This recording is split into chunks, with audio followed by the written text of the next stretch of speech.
Terlebih dahulu kita baca hadis ini dan wabihi qala haddatsana Adam bin Abi Iyas qala haddatsana Syu'bah an Amr bin Murrah qala sami'tu Abdullah bin Abi Aufa wa kana min ashabi asy-syajarah qala kana an-nabiy sallallahu alaihi wasallam idza atahu qaumun bisadaqah qala Allahumma salli alaihim fa atahu abi bisadaqatihi فقال اللهم صل على آل أبي أوفى. Imam Bukhari dengan sanadnya meriwayatkan daripada Amr bin Murrah, katanya aku telah mendengar Abdullah bin Abi Aufa. Abi Aufa itu nama sebenarnya ialah Alqamah bin Khalid Al-Aslami.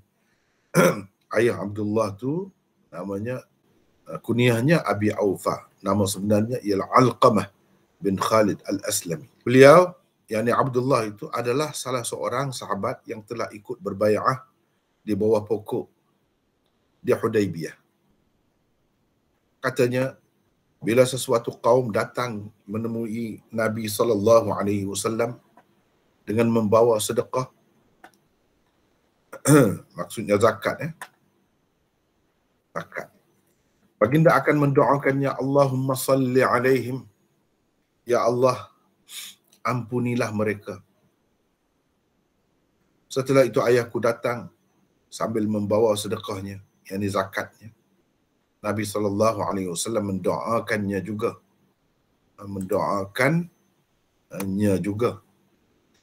Allahumma salli ala ali Abi Aufa.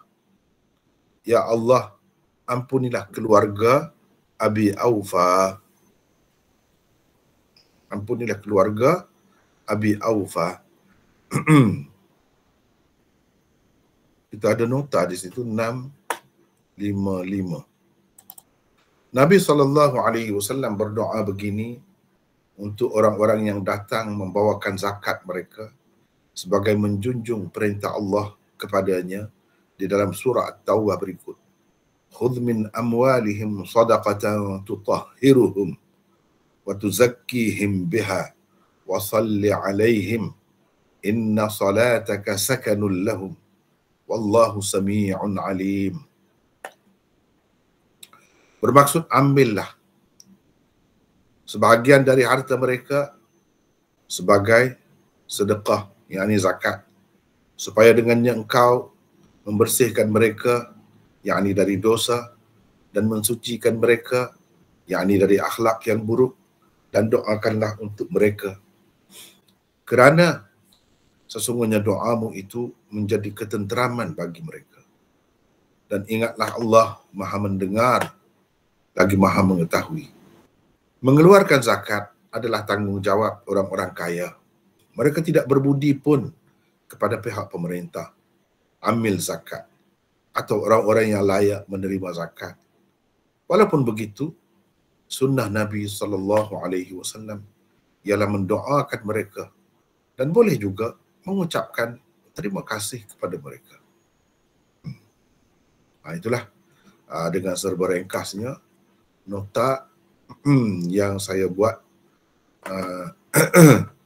berhubung dengan hadis ini. Walaupun kalau nak dibincangkan dengan lebih detail lagi, memanglah ada ruangnya, boleh dibincangkan. Umpamanya di dalam Tuhfatul Qari, Syarah Sahih Bukhari, jilid 4. Ini dalam bahasa Urdu, tak apa saya baca, ambil maksudnya. Di bawah Kitab Salatil Imam wa Du'aihi li Sahibi Sadaqah, Imam Bukhari kemukakan hadis yang sama. Bab salat dan doa imam untuk orang yang memberi sedekah, mengeluarkan zakat. Lepas tu Imam Bukhari bawa firman Allah tadi, khudh min amwalihim tadi. Lepas tu dia bawa hadis Abdullah bin Abi Aufa tadi. Dan hadis ini atrafnya ada pada beberapa tempat. Hadis yang sama, tapi mungkin ada sedikit sebanyak perbezaan pada lafaznya. ataupun panjang pendeknya ada pada 3 tempat selain di sini. Selain hadis 1497 di bawah bab ni, kita boleh tengok lagi hadis nombor 4166, 6732 dan 6359. Itu atrafnya, dipanggil atraf. Saya dah sebut dah apa itu atraf. Baik, sebelum pergi, saya tidak nak, ni bab lain, kita tidak nak bincangkan tentang ni. Sebelum itu, saya nak bincangkan terlebih dahulu perkataan salli. Salli alaihim. Allahumma salli ala ali Abi Aufa. Di sini Imam Bukhari bawakan dalam Kitabul Maghazi ni untuk cerita Abdullah bin Abi Aufa itu salah seorang yang ada dalam peristiwa di Hudaibiyah. Dan beliau juga termasuk dalam sahabat yang berbai'ah kepada Nabi SAW untuk tidak berganjak dari medan perang sekiranya berlaku peperangan di antara orang-orang Islam dengan orang-orang kafir Mekah pada ketika itu. Dan mereka berbai'ah kepada Nabi di bawah satu pokok. Di bawah satu pokok.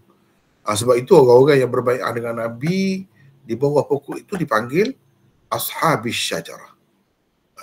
Abdullah bin Abi Aufa ni, kata Amar bin Murrah, saya mendengar Abdullah bin Abi Aufa wa kana ni jumlah mu'taridah, jumlah mu'taridah. Wa kana min Ashabis Syajarah. Beliau ni, Abdullah bin Abi Aufa ni, salah seorang sahabat yang berbai'ah dengan Nabi di bawah pokok tu. Pokok adalah pokok tertentu. Pokok tu sebenarnya pokok samurah. Bahasa Melayu ni, tempat kita ni tak ada setakat ni. Pokok itu tak tahulah kadang orang akan tanam ke tidak. Pokok tu namanya pokok samurah. Pokok tu berduri-duri. Berduri-duri pokok tu. Samurah namanya. Bahasa Melayu tak ada nama lah sebab dia tak ada tempat kita ni. Kalau dalam bahasa Urdu, kikar nama pokok tu. Pokok samurah tu dalam bahasa Urdunya disebut kikar, pokok kikar. Adanya di padang-padang pasir. Jadi Amar bin Murrah ni perawi ni bila sebut tentang Abdullah bin Abi Aufa, sebelum dia cerita apa kata Abdullah bin Abi Aufa tu, dia cerita terlebih dahulu siapa Abdullah bin Abi Aufa. Dia kata wa kana min Ashabis Syajarah. Ini seperti kita buat ni, beliau ini Abdullah adalah salah seorang sahabat yang telah ikut berbai'ah di bawah pokok di Hudaibiyah. Kenapa pentingnya kemukakan ini? Apa penting cerita tu? Sebab nak cerita ni satu kelebihan ni. Macam pangkat dia lah, pangkat sahabat ni. Kenapa penting tu? Disebutkan dia ni Ashabis Syajarah. Kenapa penting? Saya nak berkongsi lah dengan sahabat-sahabat kita, peserta-peserta sekalian. Bolehkah bagi? Tidak sebelah pihak saja saya bercakap. Kita bincang-bincang. Boleh siapa-siapa sebut. Kenapa ni jadi penting sebut ni? Apa istimewanya? Dan kalau ada keistimewaan tu puncanya daripada mana? Boleh siapa sebut? Silakan. Ini peserta-peserta sekalian, hadirin dan hadirat. Boleh bagi pandangan. Kenapa tu jadi selalu disebut ni kalau di bawah apa nama ni Hudaibiyah ni, Ghazwah Hudaibiyah ni selalu disebut kalau sahabat ni min Ashabis Syajarah. Apa pentingnya? Apa kaitan dengan apa ni yang disebutnya? Boleh sesiapa bagi pandangan? Kita bincang-bincang. Tidak kata baca saja, tidak. Siapa? Assalamualaikum. Waalaikumsalam. Ya. Saya Cikgu Rashid Bandar Baru ni. Bandar Baru Kulim ke? Kulim. Saya teka je ni Maulana. Ya, saya ada mertua dekat Kulim tu. Oh ya kah? Datang boleh datang rumah saya. InsyaAllah. Kulim ni. Saya baru tapi pergi. Tapi saya teka je Maulana. Ya, sila. Tekaan saja. Ada ilmu sikit tentang sirah ni. Mungkin kerana mereka bersedia mempertaruhkan nyawa lah, berkorban. Kerana akibat dia tu perang lah. Perang dengan musyrikin Mekah. Ya, gitu ya. Ada orang lain boleh bagi pandangan? Silakan. Apa yang jadi disebut sangat ni? Apa puncanya? Boleh? Tadi Cikgu Rashid, sahabat kita ada bagi pandangan. Orang lain boleh? Siapa ada nampak? Mungkin ada dengar, ada mengajar sebelum ni, ada baca ke, sirah ke apa-apa ke, belajar ada apa-apa. Sila, siapa? Boleh. Kita berkongsi ya. Silakan. Mana lagi yang lain senyap semua ni? Hello, dengar ke tidak ni? Dengar Maulana, tapi tak berani nak cakap sebab memang tak tahu saya. Tak apa. Yang tahulah sedikit sebanyak. Salah tak apa, kita belajar biasalah. Macam tu. Sila. Maulana, saya cuba Maulana. Sila. Siapa ni? Syahizat. Syahizat. Ya. Mereka yang bai'ah di bawah pokok ni mendapat jaminan daripada Rasulullah untuk syurga lah. Dan yalah, dia jaminan syurga daripada Rasulullah. Untuk keistimewaan golongan ni lah. Oh gitu. Orang lain lagi silakan. Siapa boleh? Saya cuba Maulana. Silakan. Ni siapa? Ramli. Ya Maulana. Ramli daripada mana ni? Daripada Production Maulana. Ya, silakan. Saya agak Maulana kerana selalu sering disebut sebab di bawah pohon ni Rasulullah pun ada pernah sebut bai'ah tu adalah untuk mati. Jadi mungkin kepentingan sampai ke tahap itu dikenang lah. Wallahualam. Ya, tak apa. Ada orang lain lagi, silakan. Assalamualaikum Maulana. Waalaikumsalam. Ya, Hardi. Silakan. Sebab Allah ada sebut dalam surah Al-Fat ayat 10 tu. Bahawa orang-orang yang berjanji setia kepada Muhammad, sesungguhnya mereka hanya berjanji setia kepada Allah. Tangan Allah di atas tangan-tangan mereka, maka barang siapa melanggar perjanjian itu, sesungguhnya dia melanggar janjinya sendiri. Dan barang siapa menepati janjinya kepada Allah, maka dia akan memberinya pahala yang besar. Mungkin sebab itulah Maulana. Betul. Wallahualam. Ya, ada lagi yang lain? Silakan. Siapa nak? Mungkin terlintahlah apa-apa. Assalamualaikum Maulana. Waalaikumsalam. Ni Hanizat. Farid. Saya nama lain. Farid daripada mana? Saya daripada Pucat Alam Maulana. Ya, silakan. Okey, ada saya mendengar kata ulama ni membahagikan kategori sahabat ni ada lebih kurang 12 kategori. Ada yang macam Hudaybiyah, ada yang peringkat perjanjian Mekah apa semua itu, dekat Mekah apa semua itulah, saya faham sekat itu Maulana. Ada lagi yang lain, silakan. Ini kita tengok dalam Syamilah Quran, kita tengok ni. Nampak saya tunjuk ni. Ayat 18. Surah Al-Fath. Nampak ke tidak? Yang saya gelapkan ini. Nampak Maulana. Ini antara sebab, puncanya. Sebab itu jadi istimewa sangat. Begini ya, sahabat-sahabat sekalian, dalam Islam ni kalau apa-apa kelebihan pun, dia nombor satu sekali kita kena tengok dalam Quran. Punca dia dalam Quran. Ada ke tidak? Begitulah juga dengan kelebihan sahabat-sahabat Ashabus Syajarah tu. Ada kelebihannya. Dan kelebihan itu disebut dalam Quran. Iaitu Allah redha kepada orang-orang mukmin. Bukan senang nak dapat peristiharan Allah redha ni. Bukan senang. Allah redha terhadap orang-orang mukmin. Ketika mereka berbai'ah denganmu di bawah pokok. Disebut pokok. Tahta syajarah. Syajarah ni ada situ. Sebab itu disebutkan Ashabus Syajarah. Dalam hadis-hadis disebutkan Ashabus Syajarah. Ini sahabat-sahabat yang terlibat dalam bai'ah kepada Nabi di bawah pokok samurah tadi tu. Pokok tu dia tak sebut pokok apa. Tapi kita dapat ketahui daripada hadis-hadis dalam sirah disebut pokok samurah. Tapi tak pentinglah itu bagi kita, sebab kita orang Islam ni tak ada pemujaan terhadap pokok tu. Takut-takut jadi suci pula pokok. Sebab tu Allah SWT tak sebut pokok. Nama apa? Yang dia sebut pokok itu. Pokok itu kalau di pantai tu, pokok ru tu banyak lah. Tapi pokok yang berkenaan. Bukan semua pokok ru.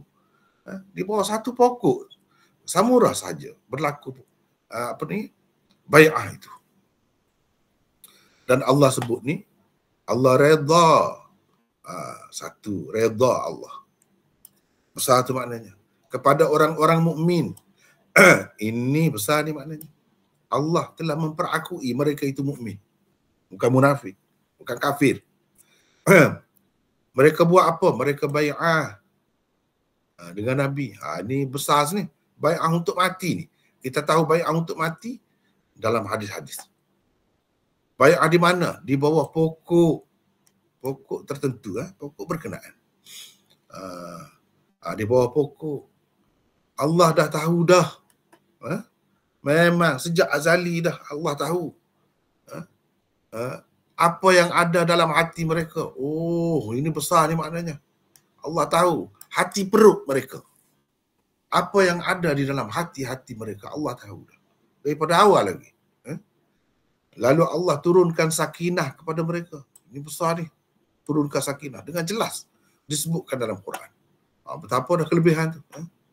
Dan Allah memberikan kemenangan yang hampir kepada mereka. Kemenangan.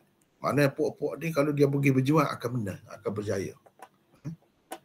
Dan kemenangan yang hampir akan mereka dapat. Mereka akan dapat ghanimah yang banyak. Ini ayat 19 pula. Bila dapat ghanimah yang banyak, itu isyarat kepada akan ada berlakunya perang. Sebab kalau tidak berlaku perang, walaupun pergi nak berperang tapi tidak berlaku perang, itu harta faid namanya, bukan ghanimah. Ghanimah maknanya akan berlaku, akan dapat ghanimah yang banyak. Maknanya akan berlaku perang akan datang. Dan mereka ini akan terlibat. Mereka akan mengambilnya, akan dapat ghanimah yang banyak itu. Dan Allah Maha Perkasa, lagi Maha Bijaksana. Maknanya di sebalik itu semua, yang membela mereka, yang menjaga mereka ialah Allah yang Maha Perkasa. Bukan Allah yang lemah, tidak. Allah yang Maha Kuat. Kuat tu kuat dah. Ini perkasa, aziz dan Maha Bijaksana. Dan seterusnya itu pun masih lagi berkenaan dengan itu. Apa yang disebutkan oleh saudara kita Hardi tadi, betul juga. Betul juga. Ini ayat 10. Innal ladzina yubayyi'unaka innama yubayyi'una Allah. Ni di bawah pokok tu mereka buat apa? Mereka bai'ah. Sebenarnya mereka zahirnya nampak berbai'ah dengan Nabi. Sebenarnya mereka berbai'ah kepada Allah. Sampai begitu sekali. Itu keistimewaannya. Ashabus syajarah. Sehingga disebutkan tangan Allah di atas tangan mereka. Zahirnya nampak tangan Nabi. Tapi pada hakikatnya tangan Allah. Dan seterusnya. Tetapi ada peringatan, ancaman. Sesiapa yang membatalkan bai'ah ni, apa jadi? Fa innama yanquthu ala nafsi. Dan sesiapa yang menyempurnakan bai'ah itu, apa jadi? Allah akan balas apa? Di dalam ayat yang ke-10. Mana dia saling ada kaitan. Secara keseluruhannya surah Al-Fath ini memang menyatakan kelebihan ashabus syajarah. Begitu ya. Itu sebab selalu disebut ashabus syajarah. Tapi ashab syajarah tu disebut mana dalam Quran? Ini. Di sini saja disebutnya. Apa? Tadi dalam ayat yang ke 18 tadi. Tahta syajarah. Ini syajarah. Nampak ke tidak yang saya gelap tu? Saya gelapkan itu. Nampak mana dah? Nampak? Itu sebab. Sebab itu mereka dipanggil ashabus syajarah. Dan ashabus syajarah ni istimewa kenapa? Sebab inilah. Ini seseolahnya kalau kita belajar ilmu hadis ini, ta'dil daripada Allah terhadap mereka. kan? Ta'dil, jar dan ta'dil. Jar itu makna sebut perkara yang tidak baik tentang seseorang, tentang sesuatu golongan. Ta'dil itu menyebutkan baik. Apa kebaikannya? Disebut sini semua. Dengan sebab itu, ni sahabat-sahabat sekalian, dengan sebab itu, ni kena faham betul. Ini kaedah ni. Ahli sunnah wal jamaah tidak mempertikaikan sahabat-sahabat. Mereka tidak bincang tentang sahabat ni macam mana, orang baik ke tidak, mereka ni berdusta ke tidak, mereka ini ada melakukan dosa ke apakah yang menyebabkan kita tak boleh terima riwayat mereka. Mereka ini akidah dia tak betul ke misalnya, betul ke tak betul. Tak perlu persoal. Kenapa ahli sunnah wal jamaah tak persoal sahabat? Sebabnya ada ayat-ayat yang seperti ini lah. Macam mana kita nak persoal? Sedangkan orang-orang lain, perawi-perawi yang lain kita dah selalu baca tadi. Tadi sebahagiannya kita dah baca dah. Orang ni kata begini, orang ni kata begini. Yang orang kata dia ni thiqah, dia ni imam, dia ni hafiz, kita pakai. Sebab apa? Sebab orang tu orang baik. Seperti Imam Ahmad, seperti Imam Bukhari, seperti Yahya bin Ma'in dan lain-lain. Kita pakai. Ta'dil yang dilakukan oleh mereka itu. Jadi kalau manusia pun kita pakai, bagaimana dengan Allah? Kalau Allah mentakdilkan orang itu, sepatutnya kita tak persoalkan apa lagi lah. Dan memang pun tak patut pun kita persoalkan. Cumanya orang-orang Syiah, kenapa mereka persoalkan? Mereka kata sahabat seperti kita, mereka tidak maksum. Mereka boleh melakukan dosa apa semua. Oh, kalau macam tu Nabi saja ialah yang maksumnya. Jangan ingat bila kita kata sahabat tu tidak maksum terus jadi seperti kita. Jangan macam tu. Sebabnya kita adakah ditakdilkan oleh Allah? Tentu sekali dah. Secara peribadi nama kita tu tak disebut dalam Quran. Bangsa sekalipun. Kalau bangsa sebut, ada sebut. Pujilah. Tak ada sebut. Dalam hadis pun tak ada sebut. Usahakan dalam Quran. Jadi gitulah. Sebab itu tak sama. Kalau nak kira dia sama, banyak sudut. Nabi pun sama dengan orang lain. Kita tak boleh anggap gitu. Kita tak boleh anggap. Oleh kerana serupa tu, dia makan, kita makan, maka dia samalah dengan kita. Tak boleh gitu. Nilai manusia ni, kita orang yang hidup zaman sekarang lebih faham nilai manusia. Bukan terletak pada yang zahir-zahir itu, yang tu kita berkongsi dengan binatang sekalipun. Makan, minum, tidur apa tu. Tapi kita dah tengok ahli-ahli fikir, orang-orang yang bijak pandai, cendekiawan, saintis apa semua. Dia sama seperti kita juga. Zahirnya. Tapi kan berbeza. Semua orang akui tu. Semua orang akui. Begitu juga dengan orang-orang lain. Dalam agama kita ni, sebab sahabat ni, kalau dipertikaikan, selain daripada kita tengok dari sudut ta'dil daripada Allah, ta'dil daripada Rasul, bukan satu dua, banyak. Bukan satu dua, banyak. Selain daripada itu, kita tengok bahaya kalau mereka itu dikritik, mereka itu dipersoalkan, walaupun mereka berperang sekalipun. Kita faham itu. Jangan, tak payah ikut, tak payahlah kita nak berperang. Nabi dah ajar dah itu. Jangan kita ni terlalu beria-ia sangat nak berperang. Perang ni bukan sesuatu yang elok. Tapi apa yang berlaku kepada mereka itu memang ditakdirkan oleh Allah SWT. Gitulah mudahnya cerita. Sebab benda tu sudah berlaku. Ada hikmah-hikmah di sebaliknya. Ada pengajaran yang dapat kita ambil untuk kehidupan kita. Banyak sekali daripada apa yang berlaku kepada sahabat. Walaupun dalam bentuk perang. Walaupun dalam bentuk perceraian dengan isteri. Kita tak boleh kata, kita tak bercerai dengan isteri kita, bagus kita. Sahabat ada bercerai dengan isteri dia. Kalau nak kira macam tu, adakah itu poin untuk kita mentakdilkan atau tajrihkan seseorang? Itu benda kena faham tu. Allah SWT tahu mereka pun bercerai, tapi Allah SWT tetap takdilkan. Ini menunjukkan cerai, kahwin itu bukan faktor penentu seseorang itu baik atau tidak baik. Kita nak hukum seseorang tu, orang ini mesti tak baik. Sebab apa? Dia bercerai. Orang yang tidak pernah bercerai itulah orang baik.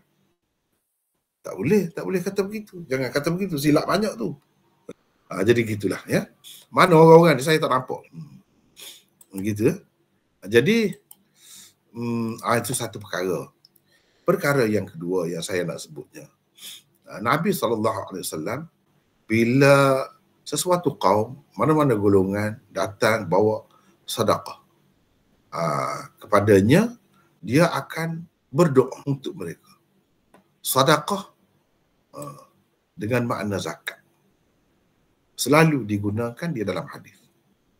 Padahal sedekah tu sedekah sunat pun sedekah juga. Zakat tu orang tak guna untuk yang sunat apa. Tak ada yang sunat. Dia yang wajib saja. Zakat yang sunat tak ada. Zakat ni rukun.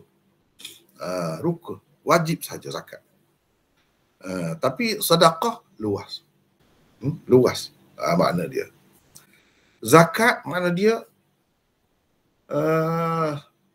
suatu amalan yang menyucikan jiwa dan harta benda seseorang itu. Itu makna zakat. Kita ambil daripada mana? Itu ayat Quran itulah.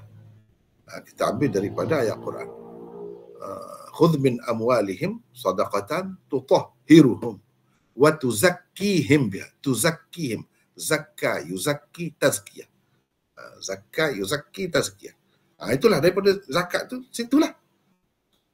Ini menunjukkan sedekah yang tersebut di situ ialah zakat sebenarnya.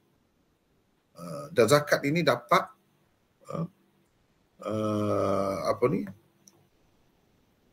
membersihkan, tutahhiru, membersihkan, menyucikan mereka, jiwa mereka, harta benda mereka, dan mentazkiyahkan mereka. Wa tuzakkihim biha. Jadi melalui sedekah ni, maknanya bukan zakat saja, sedekah yang lain pun begitu juga. Tapi ada yang wajib, ada yang sunat. Yang wajib namanya zakat. Antara bukti sedekah dia pakai dengan makna zakat di dalam Al-Quran ialah jelas. Innama sadaqatu lil fuqara wal masakin wal amilina dan seterusnya lah. Ayat itu sedekah itu zakat maksudnya di situ. Sebab apa? Sebab kalau sedekah biasa dia tidak ada orang-orang yang khusus tu yang perlu kita zakat ni dia kena orang-orang tertentu yang disebut oleh Allah.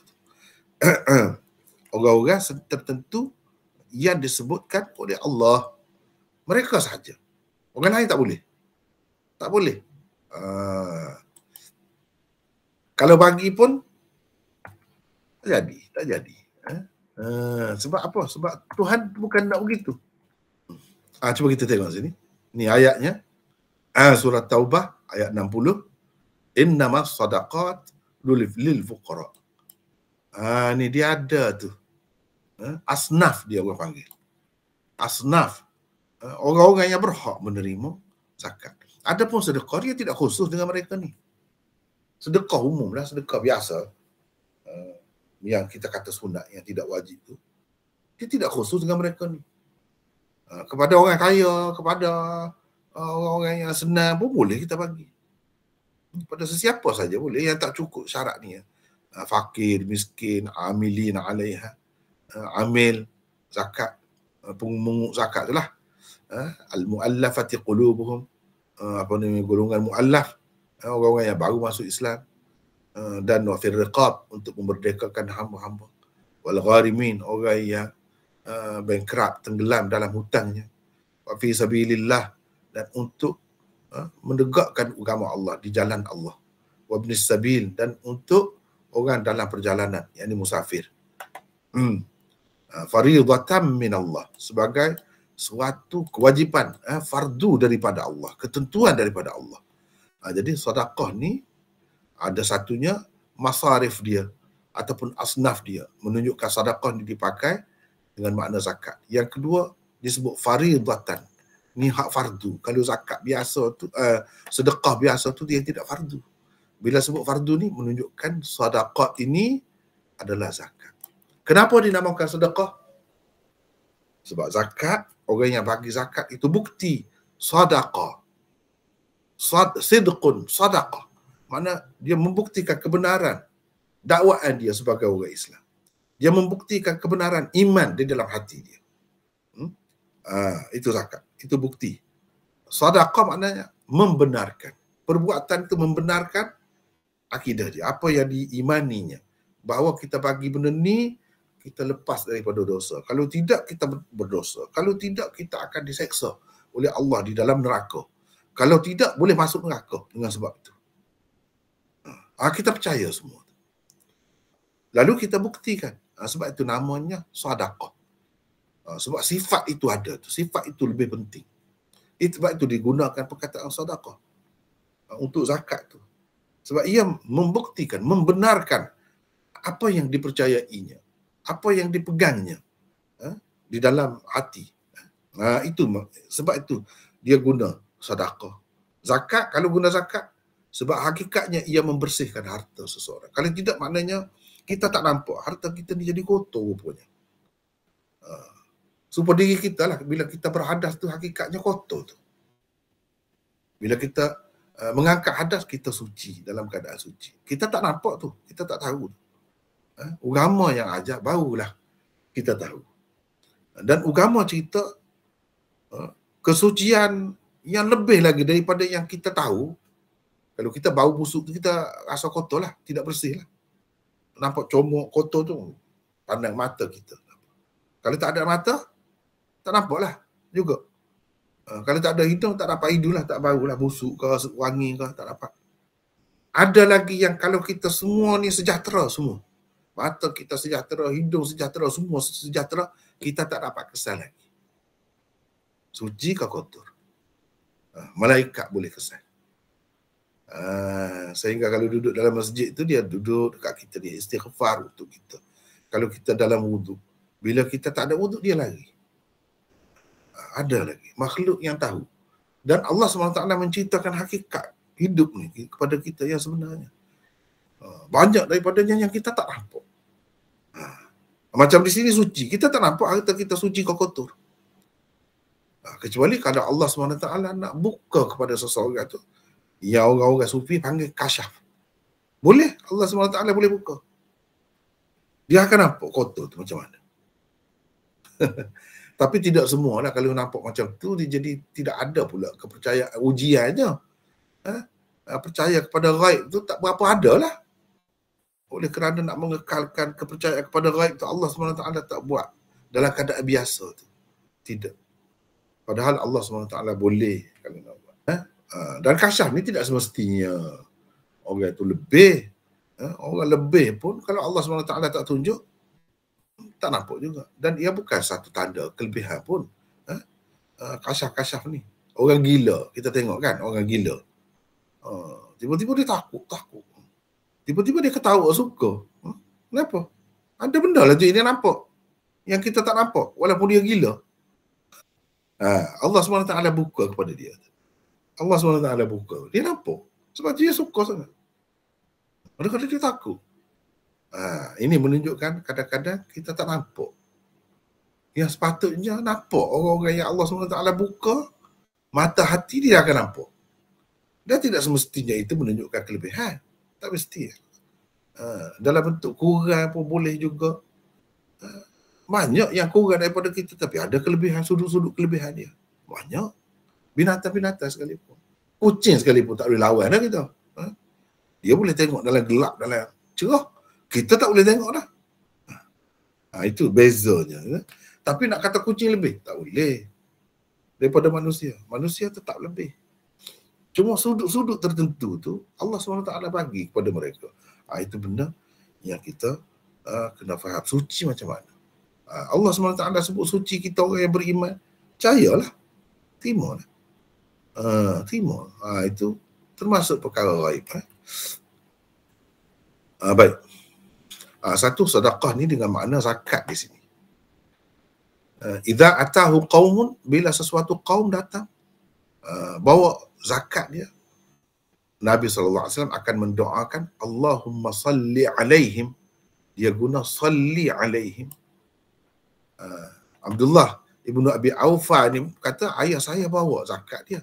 Nabi SAW guna perkataan yang sama juga untuk ayah saya. Bahkan Nabi SAW doakan untuk keluarga Abi Aufa. Semua sekali. Allahumma salli ala ali Abi Aufa. Jadi salli, selawat. Ini perkataan salli ni selawat lah. Salla yusalli salatan. Berselawat. Allah berselawat kepada keluarga Abi Aufa. Ya Allah, berselawatlah engkau kepada mereka. Misalnya.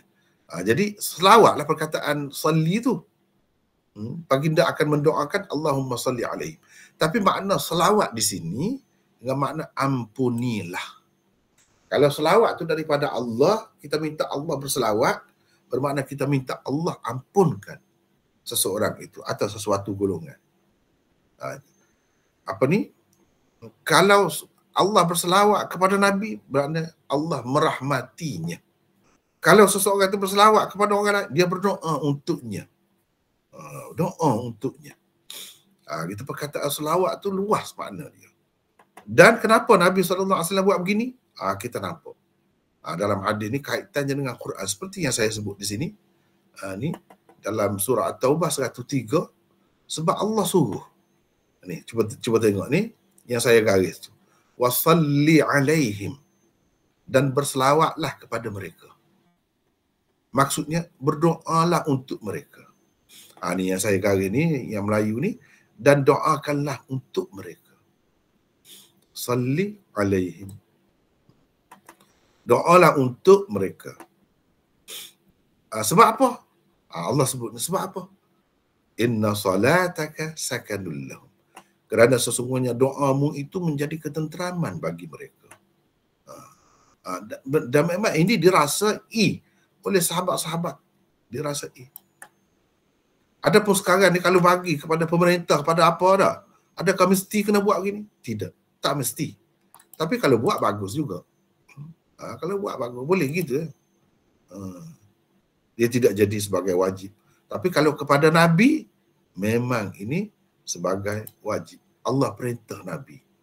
Sebab itu Nabi berselawat. Dan di sini dengan makna selawat. Salli fi'il amar. Salataka, ini salat. Dan ini menunjukkan perkataan salat itu tidak semestinya dengan makna sembahyang seperti yang kita faham. Jadi sembahyang itu adalah menurut uruf, orang panggil. Uruf syar'i.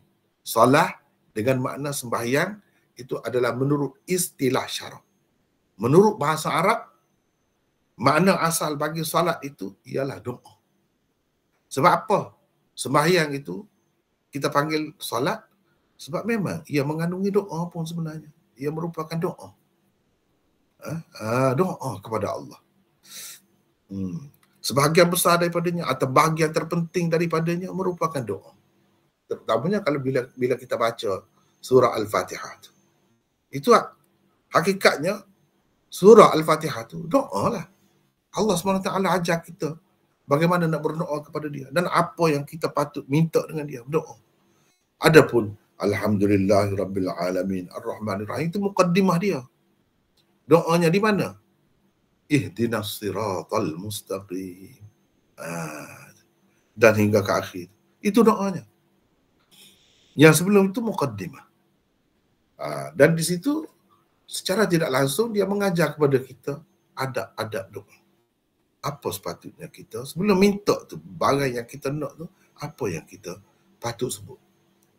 Jadi di sini solat itu dengan makna doa. Dengan sebab itu kita jangan keliru di sini. Bukan makna Allah SWT suruh bila orang bagi zakat, kamu sembahyang. Sembahyangkan mereka. Macam sembahyang mayat tu kau. Macam mana? Sembahyang macam mana? Ataupun mereka duduk situ, kita pergi sembahyang untuk dia. 2 rakaat ke macam mana? Tak ada siapa pun kata macam itu. Kena tahu perlu jelas di sini. Tak ada siapa pun. Seramai-ramai ulama dalam dunia ni ikut mazhab apa pun. Tak ada yang faham begitu. Tak ada keliru. Semuanya faham solat itu dengan makna doa. Itu benda yang kita kena faham. Bahawa di dalam Quran ataupun hadis ni banyak juga. Kadang-kadang dipakai dengan makna lughawinya. Makna menurut bahasa Arab. Yang asal. Makna asalnya. Kadang-kadang dipakai dengan makna urfinya, makna istilahinya. Ada juga dalam Quran itu suruh semaya tu, itu makna istilahi, bukan makna doa. Suruh semaya tu. Aqimis salah, wa aqimis salah, dirikanlah semaya. Wa aqimus salah, dirikanlah kamu semaya. Itu makna semaya yang kita maklum lah. Yakni yang dimulakan dengan takbir dan disudahi dengan salam itu. Nampak ke tidak? Nampak. Okey. Baik. Sama juga perkataan-perkataan lain. Sama juga perkataan-perkataan lain. Jangan kita keliru. Ramai orang tak keliru ni kan, kadang-kadang dia kata ini menunjukkan ada benda ni. Misalnya, Sayyidina Umar kata, ni'matil bid'atu hadhihi. Inilah sebaik-baik bid'ah. Orang yang tak faham dia kata ini menunjukkan ada bid'ah hasanah. Pula situ. Sibuk pula, berpolemik pula situ. Nampak? Ni dalam masyarakat kita ni saya nak kaitkan dengan ni yang kita belajar hari ni. Dia kata itu dalil. Itu dalil. Bid'ah tu ada hasanah. Kalau tidak bagaimana Sayyidina Umar kata ni'matil bid'atu, nikmat itu sebaik-baik. Maknanya adalah bid'ah hasanah. Dengan sebab itu kita boleh buat apa-apa. Yang Nabi tak buat apa, asalkan benda tu kita nampak baik, baik, tidak salah, apalagi yang Nabi ajar. Jadi kaifiatnya ikut, kita boleh buat sendiri sesoalnya. Misalnya Nabi sebut la ilaha illallah, bertahlil, kita pun buat cara tahlil kita sendiri. Dia kata itu tak jadi masalah. Kalau ia bid'ah hasanah. Dia faham itu silap sekali ya. Ini semua ni kerana tak faham tadilah. Bahawa dalam Quran dan dalam hadis kadang-kadang perkataan itu dipakai dengan makna lughawinya, makna bahasanya. Dan kadang-kadang pula dipakai dengan makna istilahinya. Itu ramai tak faham. Kita belajar hadis ni bersungguh-sungguhlah, baguslah. Belajar hadis. Kalau boleh saya nak panggil lagi. Ajak lagi kawan-kawan belajar. Sebab apa ramai yang tidak faham sebenarnya benda-benda begini. Contohnya tadi, wasalli alaihim. Di tempat-tempat, setengah-setengah tempat tu, salli tu dengan makna sembahyang. Wala tusalli ala ahadim minhum mata abada. Itulah daripada bersembahyang jenazah. Sembahyang dengan makna sembahyang pula situ. Setengah-setengah tempat di sini. Inna salataka sakanun lahum. Doamu tu menenangkan mereka. Pula begitu. Jangan kita keliru. Jangan kita keliru. Jadi yang Sayyidina Umar sebut tu bid'ah tu dengan makna lughawinya dari sudut bahasa Arab. Itu yang dikatakan baik, bagus itu. Bukan dari sudut istilah. Sebab apa? Kalau bid'ah dari segi istilah yang Nabi tak pernah buat. Baik. Sembahyang tarawih itu Nabi tak pernah buat ke? Nabi pernah buat. Dan macam mana nak kata Nabi tak pernah buat? Baik. Sembahyang dengan berjemaah tarawih itu Nabi tak pernah buat? Buat. Dan macam mana kita nak kata bid'ah?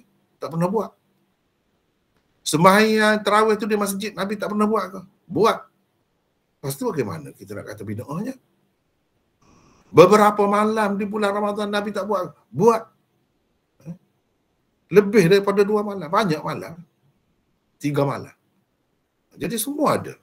Cuma yang tidak adanya, yang baru ada di zaman Sayyidina Umar, sembahyang tarawih itu sepanjang bulan Ramadan, tiap-tiap malam. Dengan berimamkan seorang imam. Ataupun 2 orang imam. Itu yang tidak ada di zaman Nabi SAW. Tapi asasnya ada.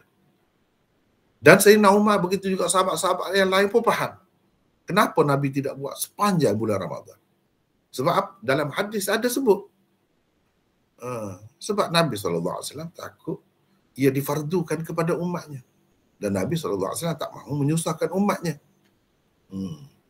Jadi susah, takut jadi susah. Ada sebabnya. Selepas Nabi SAW wafat, dah tak ada sebab dah lagi. Hukum agama tak akan berubah. Selagi Nabi ada, hukum boleh berubah. Boleh dimansuh itu, boleh ini. Tapi bila dia dah meninggal, dah wafat, tak ada dah cerita tu. Ini. Sebab itulah Sayyidina Umar dengan sahabat-sahabat boleh berijma'. Mengatakan kita buat sebab kita faham Nabi itu ada maksud dia. Ada tu dia. Jadi Sayyidina Umar guna bid'ah lughawiyah. Bid'ah dari sudut bahasa. Sebagaimana di sini. Di sini solat ni dengan makna bahasa, bukan dengan makna istilah. Nabi tak pernah sembahyang untuk orang yang bagi zakat, tak pernah. Ulama-ulama pun faham dengan baik. Tak pernah ada ulama mana pun. Oh, yang kata ada khilaf. Satu pun ada tak ada. Yang menyebutkan bila orang bagi zakat tu Nabi bangun bersembahyang. Sebab itu kita kena faham dalam Quran ataupun hadis dia ada penggunaan-penggunaan seperti ini. Dari segi bahasa, dari segi istilah ataupun uruf. Baik, pergi ke atas. Allahumma salli alaihim, Allahumma salli ala ali Abi Aufa. Ya Allah, ampunilah keluarga Abi Aufa. Yang tadi saya tunjuk di sini. Di sini. Jadi selawat ni sebenarnya kepada bukan Nabi tak boleh nak kita berselawat kecuali kepada Nabi-Nabi sahaja. Nak berselawat kepada orang tu saja.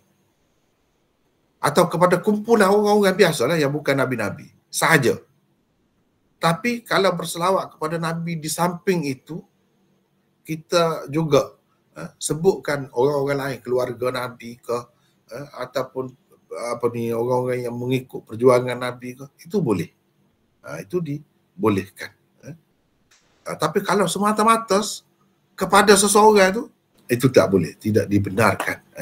Tapi kalau Nabi nak berselawat kepada mana-mana orang, itu boleh. Sebab itu hak dia. Jadi orang lain tak boleh. Begitu juga selawat bersama dengan salam itu. Itu hak Nabi. Kita berselawat kepada Nabi, Rasul, itu boleh. Salam kepada malaikat, itu boleh. Syekh ni syarah Bukhari oleh Syekhul Hadis Darul Ulum Deoban. Dia sebut ni. Dia katakan selawat ni khusus dengan Nabi-Nabi. Kenapa perkataan selawat ni digunakan juga di sini untuk bukan Nabi? Itu persoalannya. Jawabnya, Tuhan punya hak boleh memberikan haknya kepada sesiapa pun. Nabi SAW adalah utusan Allah. Selawat adalah haknya.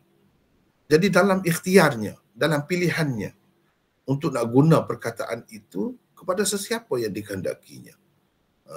Itu haknya. Tetapi kepada bukan Nabi, dia tidak berhak. Itu bukan hak dia.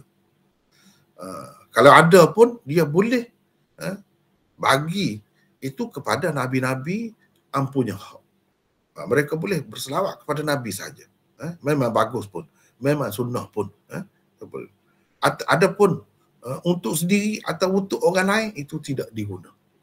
Tidak diguna. Contohnya, dia buat contoh.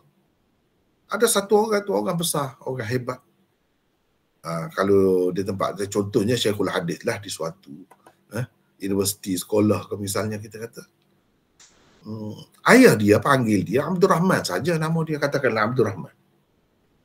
Ayah dia panggil dia Abdul Rahman saja. Abdul Rahman buat benda ni.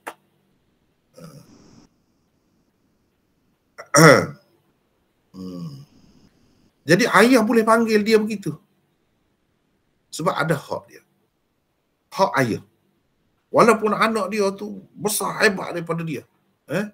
Perdana Menteri, Presiden sekalipun. Kalau zaman sekarang ni, Presiden. Dia panggil nama anak dia. Kalau nama Abdul Rahman. Mari sekejap, dia boleh panggil. Tak payah panggil Datuk Seri ke Tan Seri ke apa ke.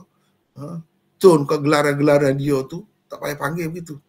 Bahkan tak kena pula ayah nak panggil begitu. Jadi ayah ada hak untuk memanggil anaknya begitu. Tetapi murid tidak ada hak untuk memanggil guru dengan nama itu. Tadi Abdul Rahman tadi Syekhul Hadis. Abdul Rahman tadi Perdana Menteri. Kalau kita Tengku Abdul Rahman dulu contohnya. Jadi tak boleh nak panggil gitu saja. Begitu juga dengan selawat. Selawat tu hak Nabi. Dia boleh bagi kepada sesiapa pun hak dia. Tetapi orang lain nak guna untuk orang lain, tak boleh. Orang lain boleh guna untuk dia saja. Itu dari segi, itu pandangan dia lah. Dia bagi pandangan dia begitu. Dan Nabi SAW gunakan di sini menunjukkan perkataan salat itu luas makna dia. Boleh kita pakai, boleh. Dari segi lurah. Dari segi lurah, kalau kita pakai, kalau kita ni orang yang pandai lah, boleh. Tak salah sebenarnya. Sebagai, itu pandangan, satu pandangan tadi. Pandangan lain mengatakan selawat, kalau kepada orang lain pun kita pakai dengan makna istighfar. Kita minta ampun, minta Allah ampunkan dia. Jadi selawat tu dengan makna istighfar ni, macam ampunilah ni, dengan makna istighfar lah. Boleh. Tapi jangan diingat selawat tu dengan makna khusus. Seperti Allah berselawat kepada Nabi tu, selawat itu dengan makna tu. Itu tak boleh. Itu selawat khusus. Selawat dalam maknanya yang umum, boleh saja digunakan. Tapi kita kena tahulah dari sudut bahasanya. Yang sebenarnya kalau kita tak tahu ni, tak erti ni perbezaan dari segi bahasa ni, yang sebenarnya kita tak payah gunalah. Itulah sebenarnya. Salam pun kita tak boleh guna dalam bentuk itu, dengan niat itu. Selepas sebut nama orang, jangan guna. Sebab itu dah jadi syiar ahlul bid'ah. Supaya tadilah tak sapu khuf tadi tu, syiar ahlul bid'ah. Orang Syiah, bila dia sebut imam, nama imam, dia akan sebut alaihi salam. Itu syiar dia. Dengan sebab itu kita tak boleh sebut. Walaupun kita jawab salam orang, Assalamualaikum. Waalaikumsalam. Itu salam lain. Jawab salam.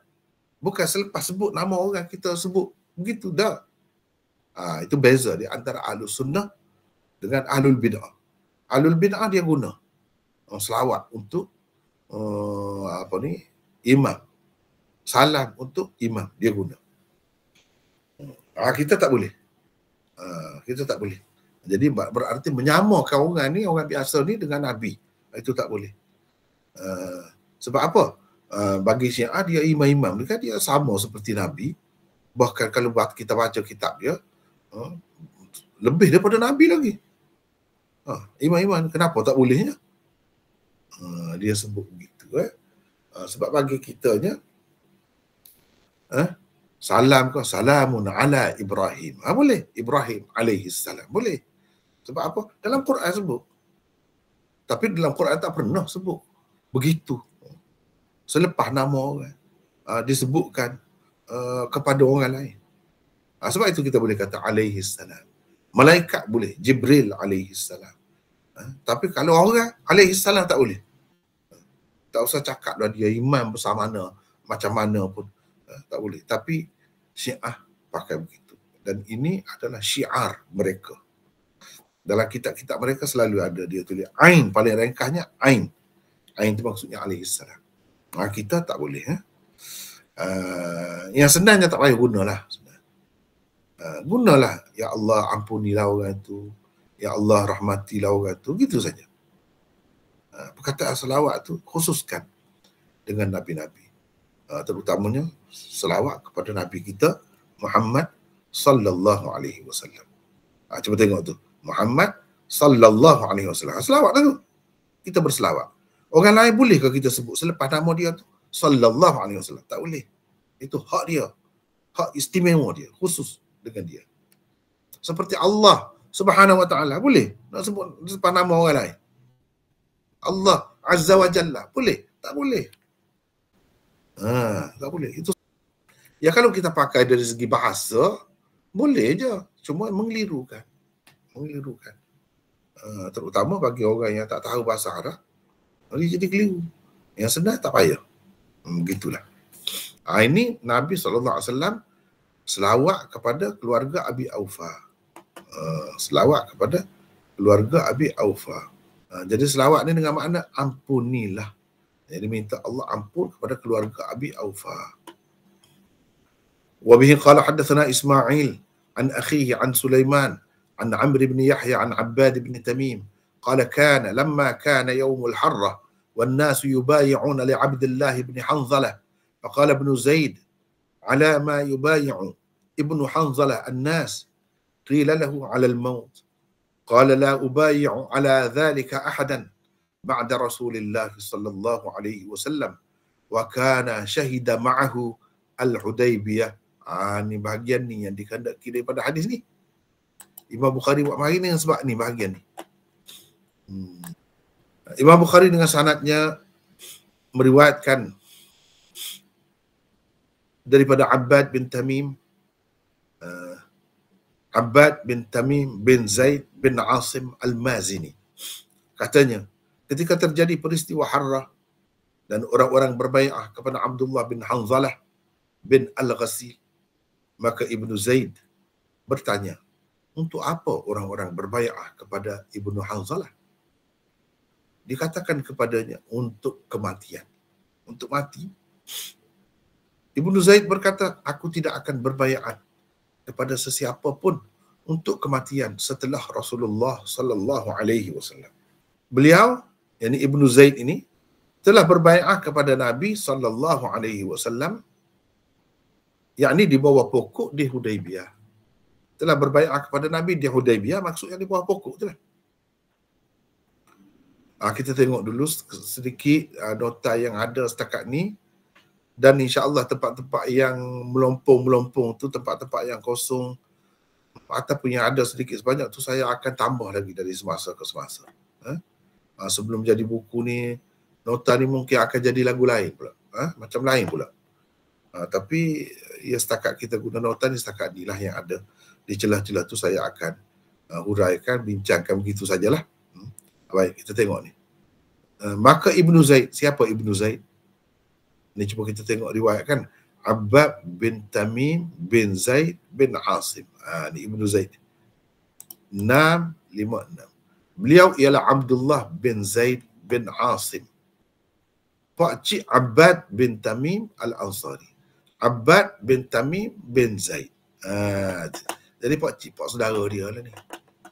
Pak saudara perawi ni. Abdullah bin Zaid ini pak saudara perawi Al-Ansari Al-Mazini. Abdullah bin Zaid Al-Mazini.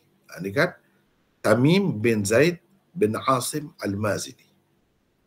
Tamim tu ayah kepada Abbad ni. Perawi ni. Perawi ni kata, ni pak saudara dia lah. Ketika terjadi peristiwa Harrah. Tak apalah, saya tak sempat hurai lagi di situ, buat nota lagi. InsyaAllah saya akan buat. Peristiwa Harrah ni apa? Peristiwa Harrah ni, baik, sekejap. Adalah salah satu peristiwa yang menyebabkan nama Yazid, Khalifah Yazid bin Muawiyah itu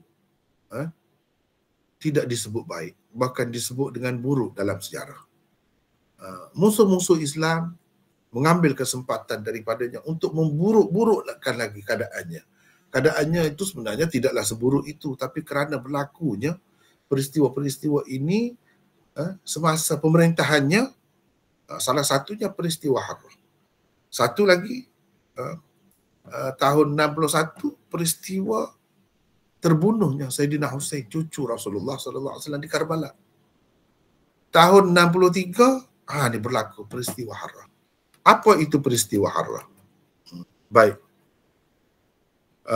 Macam-macam pendapat kalau kita baca kan, termasuklah dalam syarah-syarah hadis, mereka juga rata-ratanya terpengaruh dengan riwayat-riwayat sejarah.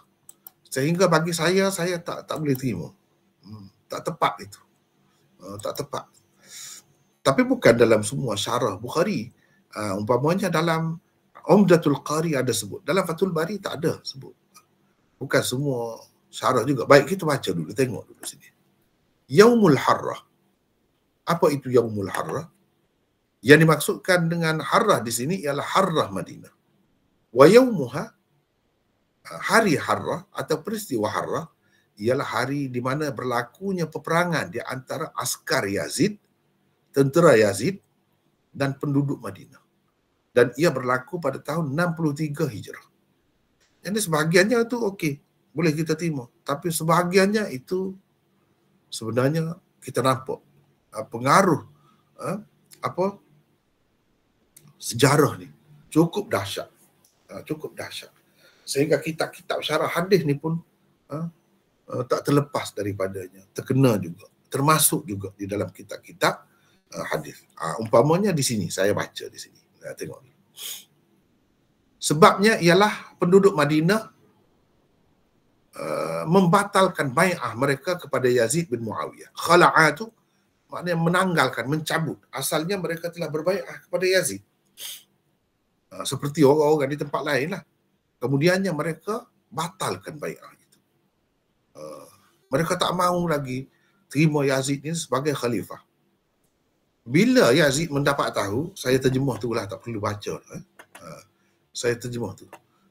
Bila Yazid mendapat tahu cerita tu, dia pun hantarlah tentera ke Madinah.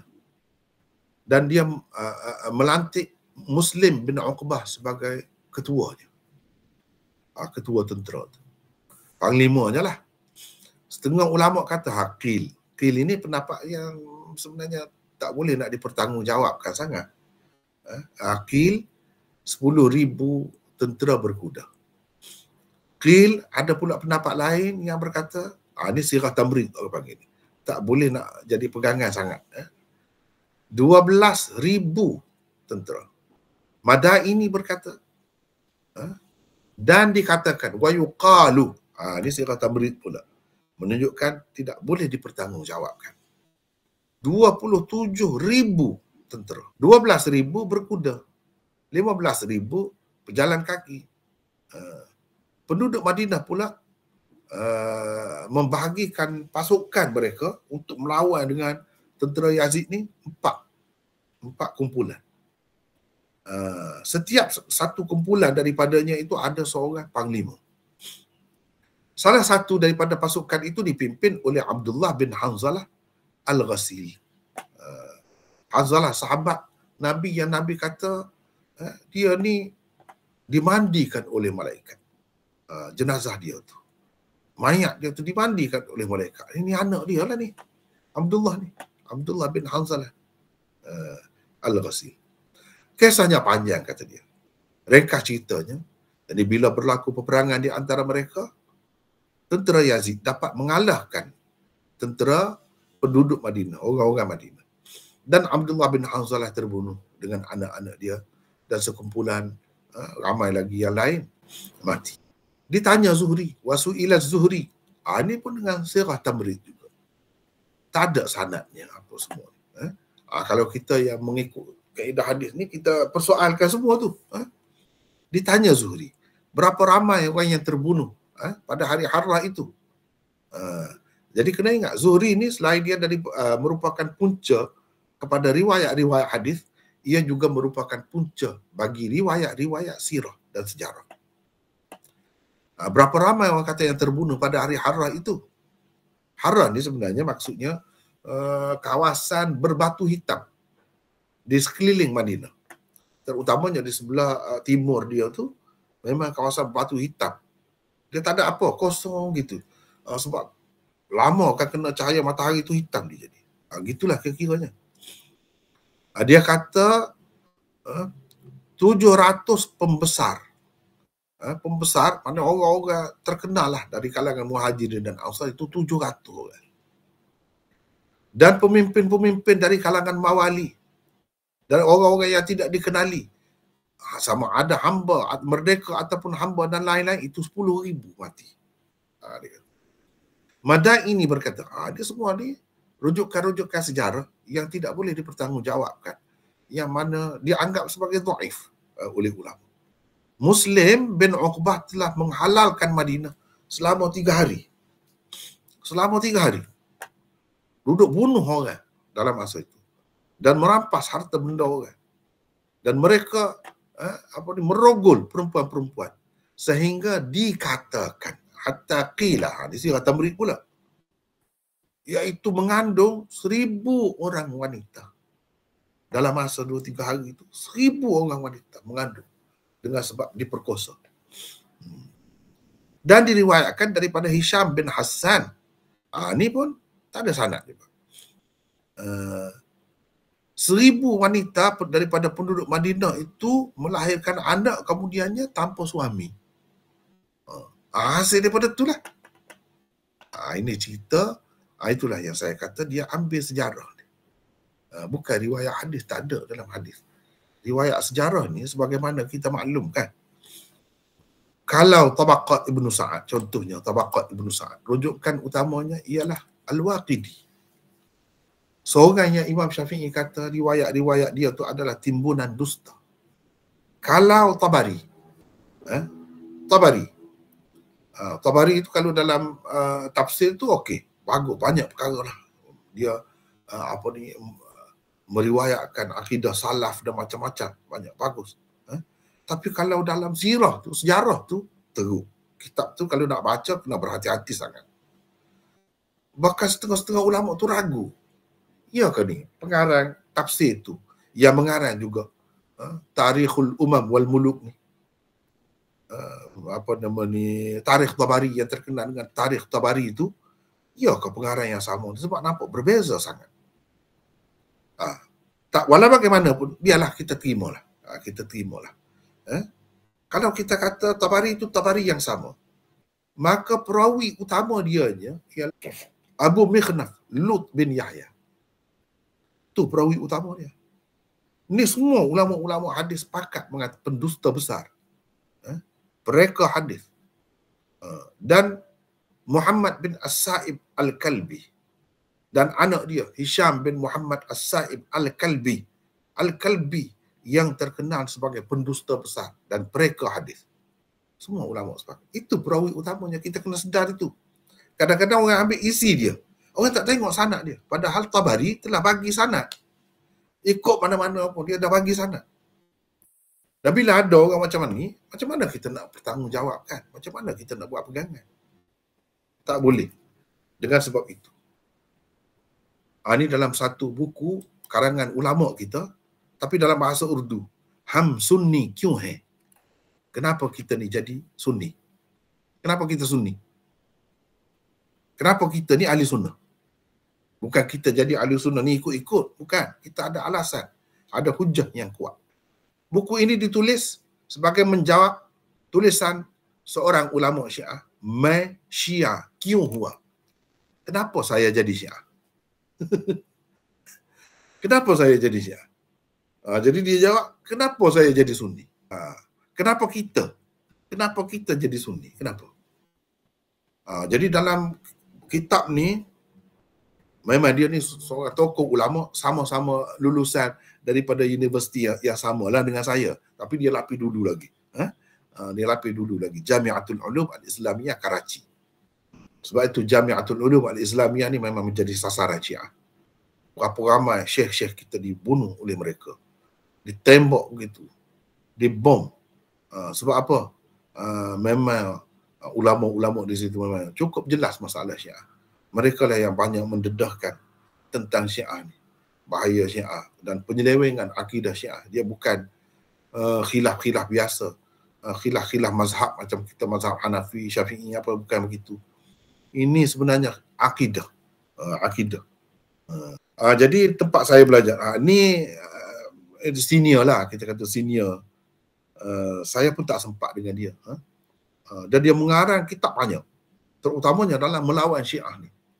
Dalam melawan Syiah. Banyak sangat dia menulis kitab. Dan segala kritikan-kritikan Syiah itu dijawabnya. Salah satunya, kritikan Syiah terhadap peristiwa Harrah. Itu yang saya nak baca, saya nak tengok. Kita berkongsi hari ni, kalau sempat. Tapi masanya pun sempit. Tentang peristiwa Harrah.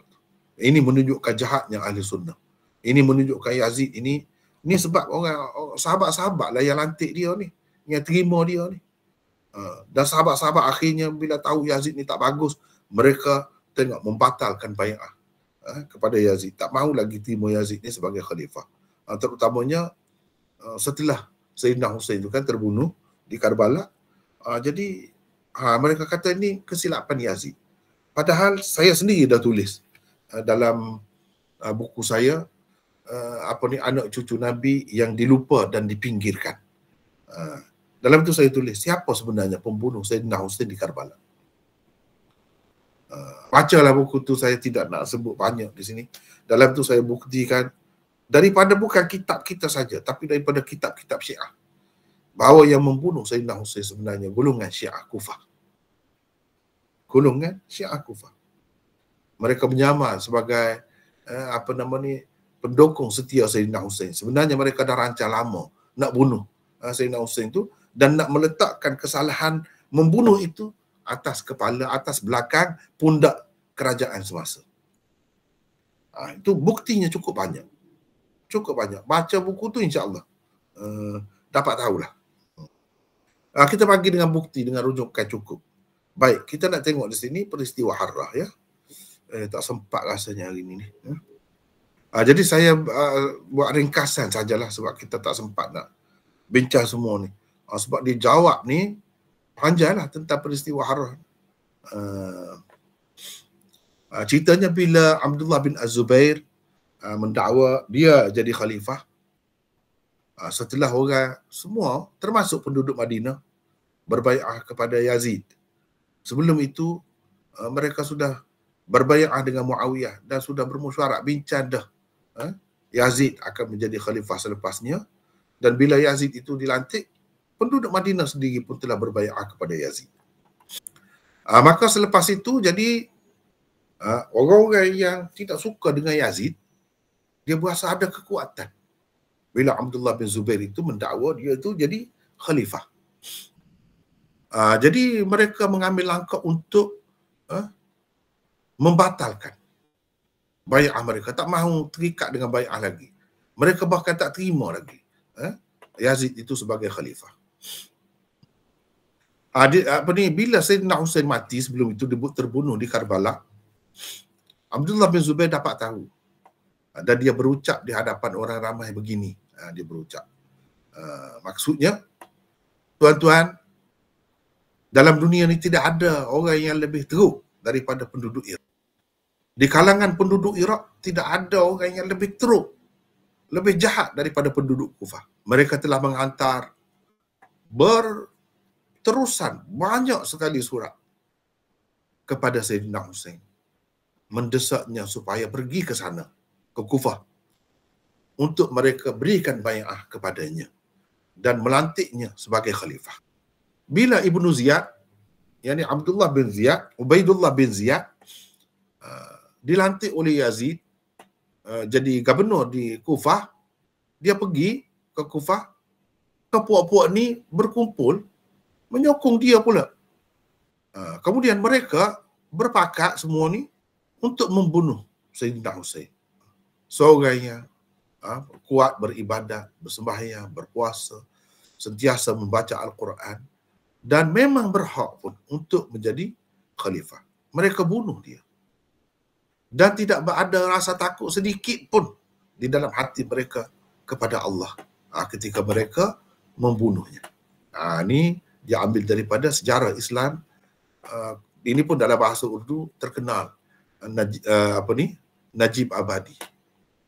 Akbar Shah Najib Abadi. Dia sejarah Islam. Tapi ini pun dalam bahasa Urdu. Setelah dia berucap begitu, dia pun menangis. Maka ada ramailah orang yang tampil ke hadapan. Dia kata sekarang ni tidak ada orang lain yang layak, yang memang layak untuk memegang jawatan khalifah ni selain daripada Tuan. Hulurkan tangan Tuan untuk kami bai'ahkan Tuan sebagai khalifah semasa. Jadi penduduk Mekah melantik dia, terima dia, bai'ah dengan dia sebagai khalifah Abdullah bin Zubair. Ketika itu Yazid sudah memerintah dah.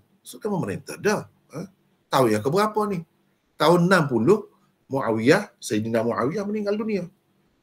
Jadi selepas tu Yazid tu duduk memerintah lah. Ni tahun 63 berlaku peristiwa ni. Kemudian penyebar fahaman dia ni, pendakwah dia ni sampai ke Madinah. Pergi duduk seru orang di sana pula. supaya berbai'ah kepada Abdullah bin Zubair dan tolak Yazid itu sebagai khalifah. Batalkan bai'ah yang mereka telah buat untuk Yazid. Bila mereka kempen begitu, maka ramailah juga orang-orang yang terpengaruh, terutamanya daripada Banu Hashim dan keluarga Ali. Mereka ni pun jadi nak memberontak, tak mahu lagi taat kepada Yazid. Itulah yang dibincangkan. Abdullah bin Hanzalah, Munzir bin Zubair dan lain-lain ceritanya pergi ke Syam. Dan mereka tahu, mereka kata, mereka pergi ke sana tengok Yazid ni teruk, duduk main saja, berhibur saja dan melakukan perkara-perkara yang bercanggah dengan syarak. Itu propaganda yang dilancarkan, yang disebarkan. Kata Yazid begitu. Antara kepala mereka, kumpulan ini, ialah Abdullah bin Muti'.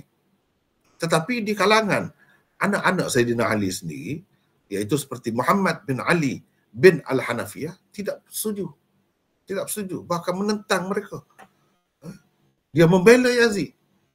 Dia membela Yazid. Dia kata dia pergi sana, dia tengok Yazid okey, tak ada apa pun. Bagus pun. Jaga hukum syariat. Dan dia orang pandai. Orang tanya hukum dia boleh jawab. Dan memang dia pemimpin yang bagus lah. Itu anak Sayyidina Ali sendiri, Muhammad bin Ali. Apa yang kamu sebut ni, benda-benda buruk terhadap dia ni, perkara-perkara buruk ni, aku pun pergi juga ke sana. Dia kata.